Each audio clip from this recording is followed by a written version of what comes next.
Hello বন্ধুরা, good morning. আজ চলে এসেছি আরেকটি নতুন ভিডিও নিয়ে। আশা করি তোমরা সবাই ভালো আছো আর আমরা ভালো রয়েছি। আর আজকে হলো রোববার, আর এই যে দেখো আজকে ওয়েদার, কালকে সারা রাত বৃষ্টি হয়েছে, বীভৎস বৃষ্টি। তো এখন আপাতত বৃষ্টিটা নেই, এখন বাজে হচ্ছে 8টা। তো চারপাশটা এমন হয়ে আছে অবস্থা। আজকে হয়তো বৃষ্টি পড়বে, ভালোই বৃষ্টি পড়বে, কারণ আকাশ অন্ধকার হয়েই আছে। তো আমরা আজকে সবাই তাড়াতাড়ি উঠে পড়েছি, কারণ আজকে অনেক কাজকর্ম রয়েছে। দিদা ওরাও বেরিয়ে গেছে অলরেডি। তো এখন যেতে হবে হচ্ছে বাজারে। তাড়াতাড়ি ফ্রেশ হয়ে নিই, দিদির সঙ্গে আমি একটু বাজারেও যাব। আর ওখানে আমার একটু কাজ রয়েছে, সেই কাজগুলো কমপ্লিট করে টোরে তারপরে বাড়িতে এসে আবার দিদি করবে রান্না বান্না বলতে, রান্নার যে দিদি আছে, দিদি বেশিরভাগটাই করবে, দিদি খালি মাটনটা রান্না করবে। তো যাই হোক, খুব আনন্দ লাগছে, দিদি আসবে, এটাই খুব খুশি লাগছে। এখানে গাছপালাগুলো, তো মা তো এখন বেশিরভাগটা নিচেই থাকে, উপরে খুব একটা আসে না, নাহলে এগুলো সব কিছু একদম ঠিকঠাক থাকতো। যাই হোক, মা তাড়াতাড়ি সুস্থ হয়ে যায়, এটাই চাই। আর এদিকে ছেলে তো ঘুমোচ্ছে, ও উঠেনি এখনও, তো ওঠার আগেই যা যাবতীয় সব কিছু কমপ্লিট করে নেই। ছেলে এই যে উঠে পড়েছে ঘুম থেকে, তো ওকে খাওয়াতে বসালাম। এই যে ও গাড়ি সমস্ত কিছু বের করেছে, আরও অর্ধেক জিনিস তো আছেই নিচে। তো এখন যেহেতু ও মিমির ভক্ত, ও মামামের মোবাইলও দেখবে না, মামামের কাছেও আসবে না, কিচ্ছু করবে না। ও এখন মিমির মোবাইল দেখবে, আমার মোবাইল দেখবে না। দুষ্টুলি, বাসটুলি। আচ্ছা, মিমি মোবাইল দিয়ে দেখবো, ঠিক আছে। ওর খাবার রেডি করেছি, ওই যে ওখানে ওকে খাইয়ে দেই। আমি আর দিদি এখন বেরোচ্ছি। এখন যাব বাজারে, গিয়ে আগে মাংস নিতে হবে, মাটন নেব। তারপরে যাব হচ্ছে রেশনের দোকানে, কারণ আমার রেশন কার্ডটার মধ্যে একটু সমস্যা হয়েছে, কারণ আমার কি কেওয়াইসি না কি যেন, যাই হোক, আঙুলের ছাপ যেটা, ওটা ইসে করা নেই, তো সেটাই আজকে ঠিক করতে যাব, নাহলে কার্ডটা আবার ইসে হয়ে যাবে, বন্ধ হয়ে যাবে। তো যার জন্য মেনলি আসা, তো ওটা কাজ আজকে কমপ্লিট করে নিই। তো চলো যাই। ঠিক আছে, দেখে তো আমরা চলে এসেছি এখন বাজারে। এখন আগে মাংসটা নেব, তারপরে বাদবাকি কাজকর্ম যেগুলো আছে ওগুলো করব। কত করে এখন নেয়? হ্যাঁ, শুনতে হবে।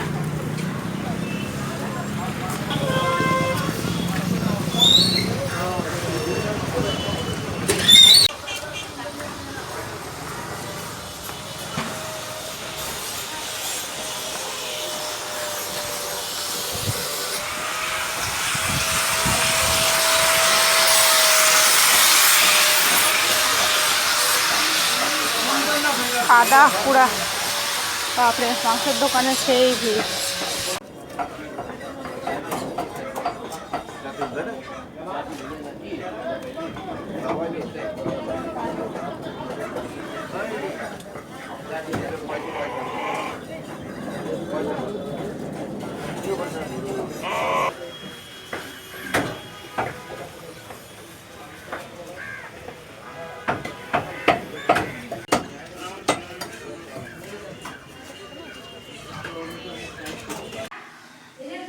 তো চলে আসলাম আমরা বাজার থেকে মাংস নিয়ে, তারপরে যেটার জন্য যাওয়া রেশনের দোকান। তো রেশনের দোকান আজকে বন্ধ। তো যাই হোক, ক্যাফেতে যাব, ক্যাফেতেও নাকি ওই কাজটা হয়ে যায়।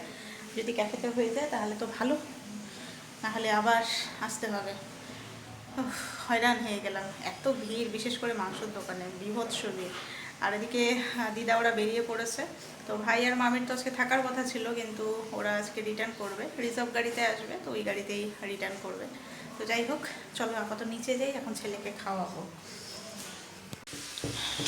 সকালের এখন এই যে খাওয়া দাওয়া 11টার। এখানে ডাল, ভাত, আলু কোয়াশের ভাজা, ডিমের অমলেট, লেবু নিয়েছে। তো মাও এদিকে খেতে বসেছে। তো মার তো খাওয়ার রুচিই নেই, খেতেই পারছে না। আর এই যে ছেলেকেও ভাত দিয়েছিলাম, ও খেলো না, অল্প একটু খেলো। এখন ও ব্রেড খাবে, তো ব্রেডটা ওকে সেঁকে দিলাম, এখন ও ব্রেড খাচ্ছে। ব্রেডটা ভালো লাগছে বাবা? লাগছে? ও তুমি সেঁকে দাও, ঠিক আছে, সেঁকো, ঠিক আছে। আমাদের এই যে মাটন রান্না মোটামুটি কমপ্লিট। এখন দিদি জল দিয়ে দিল, এখন ভালো করে ফুটবে। এই যে দিদি রান্না করছে মাটনের লাল লাল ঝোল। আর দিদারাও প্রায় চলে এসছে। তো আপাতত আমি ছেলেকে খাইয়ে দিই, তো এখনও ঢেকে দেবে, ঢেকে দিয়ে স্টিমে আস্তে আস্তে হবে। স্টিমটা একদম লো করে দেবে হালকা। দিদা ওরা চলে এসছে, এই যে দিদা সামনের থেকে দেখাই, এই যে ভাই। চুলগুলা কাটিস রে, চুলগুলা বড় হয়েছে, বিশাল বড় বড় হয়েছে। এই যে এদিকে মামি আসছে, এদিকে মা, আর এই যে এদিকে ছেলে।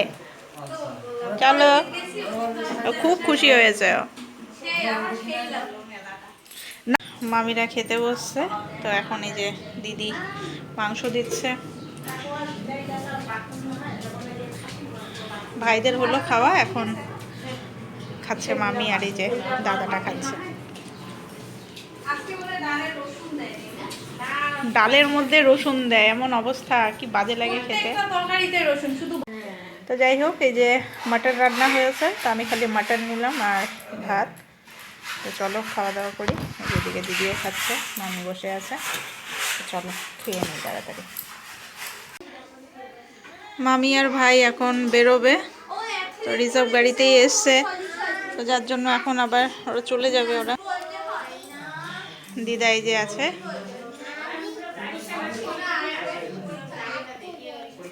এখানে যে ব্যাগ, ওখানে যে ছোট ভাইয়ের জন্য তরকারি পাঠিয়ে দেওয়া হলো। কি হয়েছে, কি হয়েছে? এরা বেরোচ্ছে, দেখি সর, এটা এদিকে চাপাই দেই, দাঁড়া দাঁড়া দাঁড়া। হ্যাঁ, মামিরা বেরোচ্ছে। থাকতে না বললাম, থাকবে না। ভাই আছে, ছোট ভাইটা বাড়িতে আছে, ও আসেনি।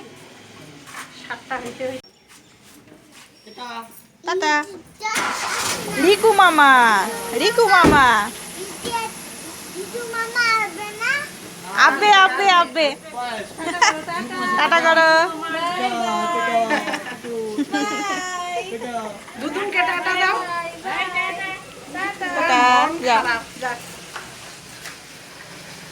গাড়িটার পিছন দিকে আবার নাম্বার প্লেটটা অর্ধেকটা ভাঙা, পুলিশ তো এগুলাই ধরে।